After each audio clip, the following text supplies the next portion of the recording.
السلام علیکم و رحمت الله و برکاته. سلام علیکم و رحمت الله. و علیکم السلام و رحمت الله و برکاته. ایشون آنلاین هستی خوبی؟ بله گوش میکنم شما را. دیدم که پخش مستقیم های سوال داشتم از این سوال کنم. بله گوش میکنم.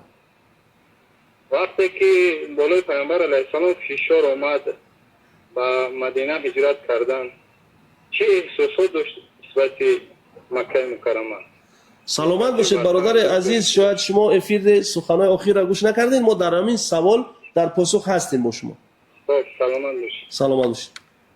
البته این چون که مشهور است در میان مردم ما، مردم از این سوال میکنن که پیغمبر چی احساس داشتن.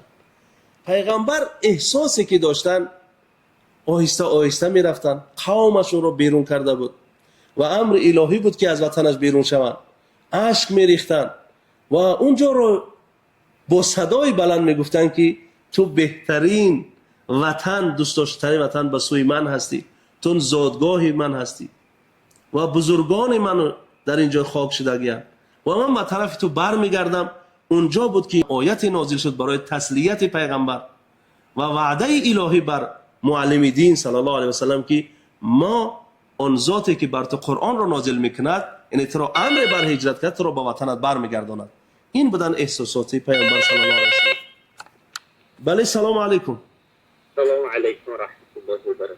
و علیکم السلام و رحمت الله و برکاته. بله شکر الله. گوش میکنیم شما. یک نفر بیننده پخش مستقیم شما یک سوال داشتم. بله گوش میکنم. خدایی با کدام سبب ها ما میتوانیم که جوامع را مثلا نسبت وطن از اینکه دارشون نسبت وطن زیاد شود، یکان عامل های هستن عامل ها که انسان ها مثلا نسبت وطن، یعنی چی عامل ها سبب میشوند که در میان جامعه محبت وطن زیاد شود؟ بله. سلامت باشید. یکم سوال دیگر باشد ما در پاسخ هستیم. تشکر. سلامت باشید.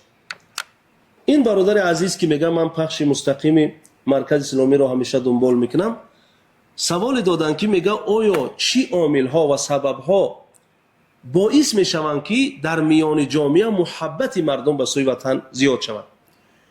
من از این منبر، از این مرکز اسلامی جمهوری تاجیکستان به شما میرسانم و با آرای آنانی که وظیفه های دارند در خصوصا مقامات ها، در سودیه ها، در این چیزها، خصوصا رئیس های ناحیه، برای همه این ها من در اینجا یک چیز عاملی را گفتنی هستم که این را علمای دین گفتن، این را دین مبین اسلام گفت، این را معلم دین گفتن و این چیز را داشتن خودشان.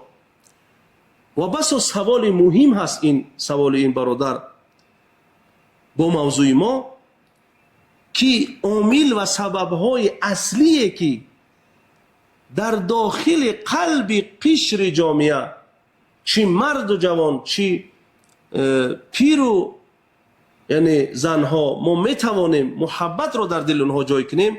دو عامل است: عدالت و کرامت. یعنی ما بتوانیم عدالت کامل در وطن داشته باشیم، ما بتوانیم کرامت برای همه نوع قشر جامعه قائل باشیم.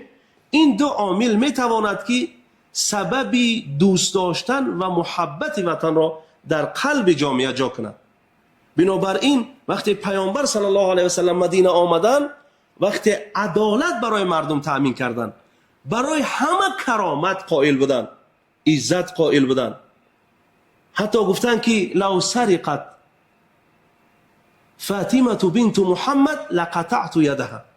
یعنی اگر فاطمه دختر پیامبر صلی الله علیه و سلم دزدی بکند، من دست اون را قطع میکنم، دست او را میبرم. و این چیز عدالت است و کرامت برای همه قشر جامعه.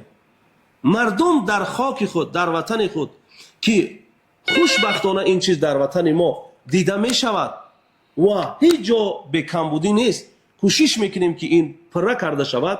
باید ما عدالت و کرامتی همه نوع قشر جامعه را برقرار کنیم و این سبب و عامل های هستند که علمای همه دین ها اتفاق دارند که این دو عامل میتواند که مهر و محبت وطن را در دل جامعه زیاده کنند.